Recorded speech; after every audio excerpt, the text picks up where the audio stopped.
Antes que nada es agradecer el espacio para traer el tema del arte, que igual esta vez es medio de una perspectiva histórica. Gracias a María por convocarme, siempre no la encuentro, María estaba por ahí, ahí está, por convocarme siempre para darles el lugarcito a las artes visuales, al arte sefaradí. Y bueno, lo que preparé para hoy en realidad es parte de un trabajo que hice en Nueva York, un trabajo de investigación sobre la Biblia de Cervera.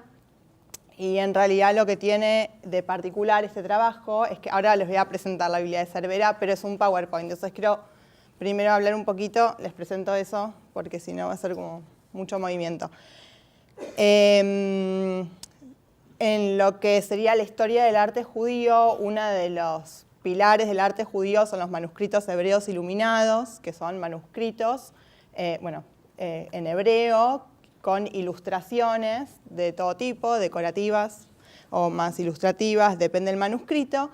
Y lo que se tiende a hacer en la investigación de los manuscritos hebreos iluminados es a estudiar la iconografía, el contenido, las ilustraciones, el texto, más el manuscrito en sí mismo. El estilo, el contexto en el que se produce, etcétera, todo relacionado al momento de la producción del libro en sí. Y a la sociedad en la que se crea, ¿no? En un contexto histórico de producción. Y lo que traigo yo en esta investigación es la investigación de la proveniencia del manuscrito que hice para el Metropolitan Museum of Art, para el Departamento de Arte Medieval, que tiene un programa en el que trae todos los años, o 2 veces por año, manuscritos de diferentes bibliotecas del mundo, bibliotecas públicas, manuscritos hebreos, donde se presentan en el museo, en el Departamento de Arte Medieval, en la zona de arte medieval, junto con objetos de la colección del museo. ¿Se entiende? Se muestra el manuscrito, y en el proceso de investigación para elegir cuáles son los manuscritos que se traen, que ya se expuso en el 2012, 2011, la investigación fue en el 2010, así que en el 2011 ya se trajo para la época de Hanukkah, para diciembre. Lo que investigué yo fue la proveniencia del manuscrito, que quiere decir todo lo que pasa una vez que ese manuscrito se termina, empieza a ser usado para estudiar, para liturgia, depende del manuscrito, en este caso es una Biblia, y lo que veo en esta investigación es todo lo que pasa con ese libro, porque al ser un manuscrito de Sefarad, con la expulsión, el manuscrito te vienen distintos dueños, se va moviendo por el mundo, no es una obra de arte medieval que uno ve, por ejemplo, en las catedrales, una sinagoga. Ese tipo de obras son obras que no son móviles. En este caso estamos hablando de una obra que se va moviendo en el espacio, y así es como también tiene como una historia que comienza desde el día que es terminado el manuscrito. Y la historia es de cómo llega este manuscrito a la Biblioteca Pública, Biblioteca Nacional de Portugal, en comienzos del siglo XIX, más específicamente en 1807. 1807, si no me equivoco. Ya ahora cuando les muestro y después les leo la ponencia, así hacemos más ordenado. En un momento en el que en Portugal casi que no hay judíos, todavía no es abolida la Inquisición del todo, así que es interesante que hace un manuscrito hebreo iluminado en la Biblioteca Nacional de Portugal en ese momento. Y ahora sí les muestro la Biblia de Cervera y se las presento para poder contarles la historia de cómo llega. Cervera es uno de los ejemplares de las Biblias hebreas iluminadas que se preservan de la región de Castilla en España. Incluye el texto de la Biblia hebrea y un compendio gramatical. El colofón, ahí está. El colofón, que es donde aparece la información de quién la escribe, indica que el escriba Samuel ben Abraham y ben Natán completó esta Biblia entre los años 1299 y 1300, y también tiene un colofón de artista. Necesito pasar. Esta es la Biblia de Cervera, creo que esta ilustración es la más famosa. Seguimos.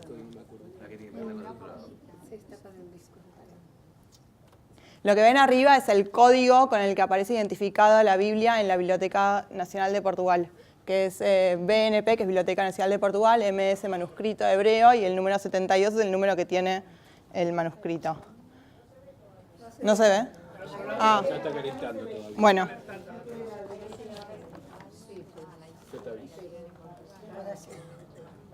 Ahora se ve. Bueno, el colofón, a ver si seguimos. Ay, dale, es que no me puedo mover si me apoyo ahí, me tengo que quedar acá. Bueno, el colofón.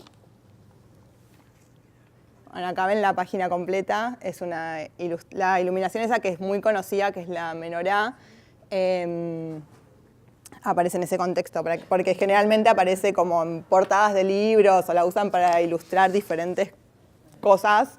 Este es el contexto real de esa ilustración tan famosa. Ahí se ve el colofón de artista, con las letras zoomórficas, que quiere decir que tienen formas de animales, e indica que lo hizo Joseph Aserfati, que es Joseph Aserfati de origen francés, un artista francés que ilustró y completó el manuscrito.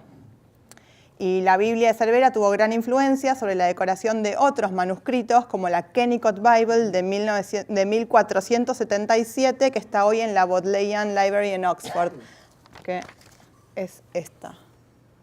Perdón, paso rápido porque esta es la Kennicott Bible.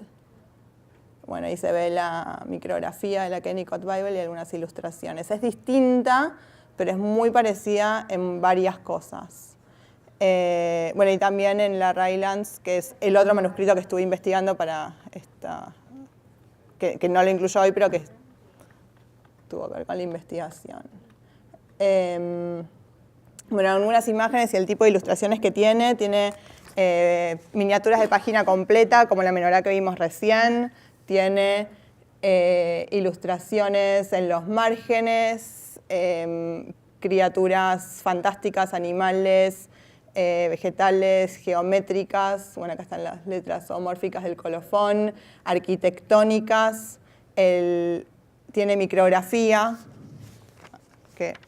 porque no puedo mover, ahí está, acá tiene micrografía, no sé si la llegan a ver, todo eso son palabras, que ahí aparece el texto masorético, que son los comentarios, son como los comentarios a la Biblia y anotaciones gramaticales de pronunciación de palabras, etc. Todo eso está en micrografía. Acá hay más tipos de decoraciones de la Biblia de Cervera. Acá ven que son distintas, son muy distintas las decoraciones de una página a otra. De todas formas, ahí vemos más micrografía, más detalle de la micrografía, la Masorá. Acá hay una miniatura que no es de página completa, esto es de Ioná. Ahí se ve la ilustración, bueno, el colofón y ahí ya las comparaciones con las otras Biblias, los otros manuscritos, y ahí lo dejo. Voy a volver a la menorá para contarles ya la historia. Y que sepan de qué estamos hablando. Bueno, perdón. Bueno, entonces, en 1804, el embajador del Reino de Portugal en Suiza notifica a Antonio Ribeiro dos Santos, que era el jefe bibliotecario de la Biblioteca Pública de la Corte, que el manuscrito hebreo estaba en venta en La Haya. Y Antonio Ribeiro dos Santos informa a los patrones y eventualmente es adquirido ese mismo año. O sea que en 1804 hay como una urgencia de comprar este manuscrito para la Biblioteca Nacional de Portugal. Y lo más interesante es tal vez el lugar que tiene este manuscrito en la historia de esta biblioteca. Y la pregunta que me pregunto al investigar esto es quiénes son las personalidades involucradas en el proceso de adquisición y qué los motiva a comprar este manuscrito para la colección que gestionan. Entonces, bueno, acá es donde viene esta historia de que hacia fines del siglo XVIII la Junta Real de la Censura de Portugal cito, asigna la misión del establecimiento de una biblioteca pública al nivel de las grandes bibliotecas de Europa, abierta a estudiosos y curiosos. Y quien toma la iniciativa es Fray Manuel Docenáculo, que era el obispo de...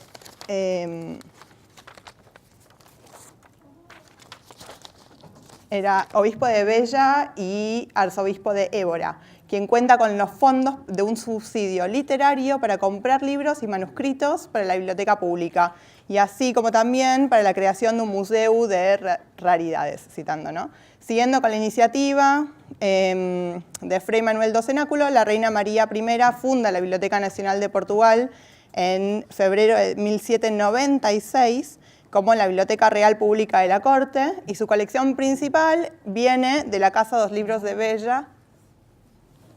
Sí, acá abajo. Sí.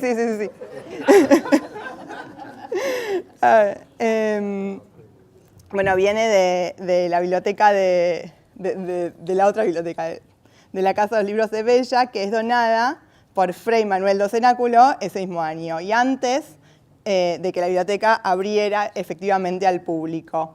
Y es él mismo quien lo designa a Antonio Ribeiro dos Santos como su primer jefe bibliotecario para esta biblioteca. Antonio Ribeiro dos Santos era un jurista, filólogo y humanista, y entre las obras que escribió se incluyeron diferentes estudios sobre la historia y la literatura de los judíos portugueses. Y ahí es donde viene como el interés por esta obra, por esta Biblia hebrea.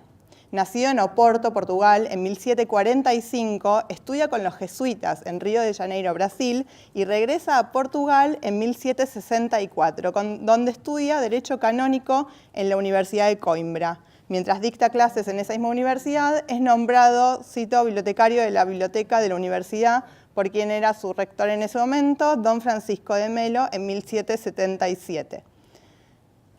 Bueno, cuando completa su disertación, que se titulaba De sacerdocio de tu imperio, obtiene el título de doctor de la Universidad de Coimbra y después reorganiza toda la biblioteca de la universidad para fomentar el progreso de la institución. Bueno, redacta pautas, etc., y después pasa a la Biblioteca Nacional de Portugal. Y una de las cosas que hace es que proporciona sugerencias sobre cómo deben ser seleccionados los libros y sostiene que el patrimonio debería aumentar y actualizarse permanentemente con las últimas obras literarias, artísticas y científicas, y esto es lo interesante, incluso aquellas prohibidas por la Junta de Censura Real.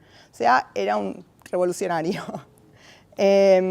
Claramente estaba comprometido con la difusión del conocimiento y propone hacer que las colecciones de la biblioteca sean disponibles al público general.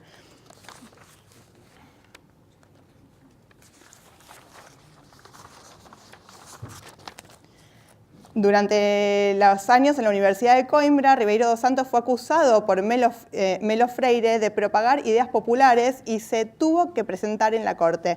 Y en respuesta a las acusaciones de Melo Freire, Ribeiro dos Santos explicó sus ideas de tolerancia políticas y civiles basadas en razones arraigadas a la Iglesia Católica. Justificó la tolerancia hacia los residentes extranjeros, la tolerancia hacia los residentes extranjeros de Portugal y hacia los nativos de las colonias. Se refirió a la pérdida que resulta de la intolerancia hacia los judíos que tuvieron que escapar o que murieron y que escaparon como conversos de Portugal y que solamente pudieron volver a la fe judía en Holanda, Inglaterra y Suiza. Y seguramente esto fue todo en el espíritu de la Revolución Francesa, que no está lejos en el tiempo. Y en ese contexto se origina también su estudio intelectual de los aportes de los judíos portugueses a la cultura nacional portuguesa.